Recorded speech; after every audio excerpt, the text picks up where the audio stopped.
Item ಯಾವುದೇ ಇರಲಿ try ಮಾಡಿ ಆಚಿ ಚಿಕನ್ ಮಸಾಲಾ. ಅಧ್ಯಕ್ಷರ ಬಗ್ಗೆ ಹೇಮಂತ್ ಸರ್ಮಾ ಬಿಸ್ವಾ ಅವರು ವಯಸ್ಸಾಗಿದೆ, ತಲೆ ಕಟ್ಟಿದೆ ಅಂತೆಲ್ಲ ನೋಡಿ. ಪಾಪ ಏನಾಗ್ಬಿಟ್ಟಿದೆ ಅಂದರೆ, ಹೇಮಂತ್ ಸರ್ಮಾ ಬಿಸ್ವಾಸ್ ಅವರಿಗೆ ಹತಾಶರಾಗ್ಬಿಟ್ಟಿದ್ದಾರೆ ಅವರು. ಖರ್ಗೆ ಸಾಹೇಬರು 50 ವರ್ಷ ಆಗಿದೆ ಸುದೀರ್ಘ ರಾಜಕಾರಣ ಮಾಡ್ಕೊಂಡು. ಪ್ರಧಾನಮಂತ್ರಿ ಮೋದಿಗಾಗಿರ್ಬೋದು, ಬಿ ಜೆ ಪಿಯವರಾಗಿರ್ಬೋದು, ಅವರು ಕೇಳ್ತಿರುವ ಪ್ರಶ್ನೆಗಳಿಗೆ ಉತ್ತರ ಇಲ್ಲ ಪಾರ್ಲಿಮೆಂಟ್ನಲ್ಲಿ ಅಥವಾ ಹೊರಗಡೆ. ಆಮೇಲೆ ಈ ಸೆನ್ಸ್ ಆಫ್ ಕಾಸ್ಟ್ ಪ್ರಿವಿಲೇಜ್ ಇದೆ ಅಲ್ಲ ಅವರಿಗೆ, ಅದು ಅವ್ರ ತಲೆಯಲ್ಲಿ ಕೂತ್ಬಿಟ್ಟಿದೆ. RSS ಟ್ರೈನಿಂಗ್ ಅಲ್ಲ ಇತ್ತೀಚೆಗೆ ಅವರಿಗೆ. ಮುಂಚೆ ಕಾಂಗ್ರೆಸ್ನಲ್ಲಿದ್ದಾಗ ಪರವಾಗಿರಲಿಲ್ಲ. RSS ಟ್ರೈನಿಂಗ್ ಆದಮೇಲೆ ಇದು ಅವರಿಗೆ ಭಾಳ ತಲೆನಲ್ಲಿ ಕೂತಂಗಿದೆ. ಅವ್ರದ್ದು ಯಾವ ಕಮ್ಯುನಿಟಿ ಹೇಳಿ? ಹೇಮಂತ್ ಶರ್ಮಾ ಬಿಸ್ವಾಸ್ ಅವ್ರದ್ದು ಯಾವುದು? ಬ್ರಾಹ್ಮಣರಲ್ವಾ? ಆ ಪ್ರಿವಿಲೇಜ್ ಇದೆ. ಅವ್ರು ಏನು ಹೇಳಿದ್ರು ನಡೀತದೆ.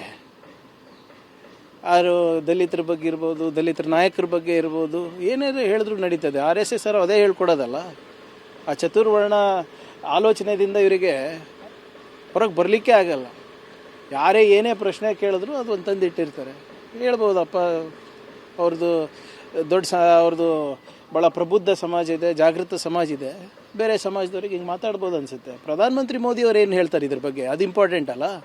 ಸಮರ್ಥನೆ ಮಾಡ್ಕೋತಾರ? ಒಬ್ಬ ರಾಜ್ಯಸಭಾದ ವಿರೋಧ ಪಕ್ಷದ ನಾಯಕರ ಬಗ್ಗೆ ಅವರ ಮುಖ್ಯಮಂತ್ರಿಗಳು ಹಿಂಗೆ ಮಾತಾಡ್ತಾ ಇದ್ದಾರೆ ಅಂದರೆ ಅವರು ಒಪ್ತಾರೆ ಅಂತ ಅರ್ಥ ಅಲ್ವಾ? ಸರ್, ಬಿಜೆಪಿಯವರು ಚುನಾವಣಾ ಆಯೋಗಕ್ಕೂ ದೂರು ಕೊಟ್ಟಿದ್ದಾರೆ RSS ವಿರುದ್ಧ ಸ್ಟೇಟ್ಮೆಂಟ್ ವಿಚಾರದಲ್ಲಿ. ಇವತ್ತು ಪ್ರತಿಭಟನೆ ಕೂಡ ಮಾಡಲಿ. ಈಗ ಅವ್ರ ಸ್ವಾಮಿ ನಿಷ್ಠೆ ತೋರಿಸ್ಲೇಬೇಕಲ್ಲ.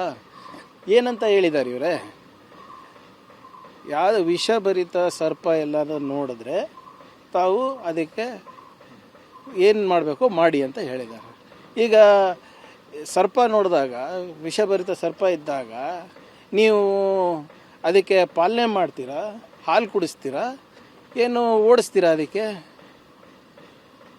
ಈಗ ನಮ್ಮ ಸಮಾಜದಲ್ಲಿ ಈ ವಿಷವನ್ನು, ಕೋಮುದ ವಿಷಯವನ್ನು ಬಿಚ್ತಾ ಇರೋದು ಯಾರು?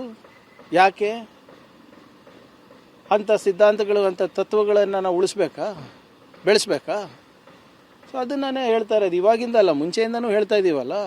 ಈ ಸಿದ್ಧಾಂತ, ಈ ತತ್ವ ಏನಿದೆ RSSದು, ನಮ್ಮ ದೇಶದ ಪ್ರಗತಿಗೆ, ಸಮಾಜಗಳ ಏಳಿಗೆಗಾಗಿ ಸರಿ ಇಲ್ಲ.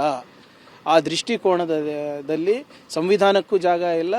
ಅಲ್ಪಸಂಖ್ಯಾತರು ಇರ್ಬೋದು, ಹಿಂದುಳಿದ ವರ್ಗದವ್ರು ಇರ್ಬೋದು, ದಲಿತರು ಇರ್ಬೋದು, ಆದಿವಾಸಿಗಳು, ಇವ್ರು ಯಾರಿಗೂ ಕೂಡ, ಮಹಿಳೆಯರಿಗೂ ಕೂಡ ಜಾಗ ಇಲ್ಲ ಆ ತತ್ವ ಸಿದ್ಧಾಂತದಲ್ಲಿ. ಅವರು ಮನುಸ್ಮೃತಿ ನಂಬ್ತಾರ್ರಿ, ನಾವು ಸಂವಿಧಾನದಲ್ಲಿ ನಂಬ್ತೀವಿ. ಮನುಸ್ಮೃತಿ ತತ್ವ ಬೇಕಾ ನಿಮಗೆ? ಸಂವಿಧಾನ ತತ್ವ ಬೇಕಾ ನಿಮಗೆ? ಅದು ಅವ್ರು ತಿಳ್ಕೊಬೇಕಲ್ಲ.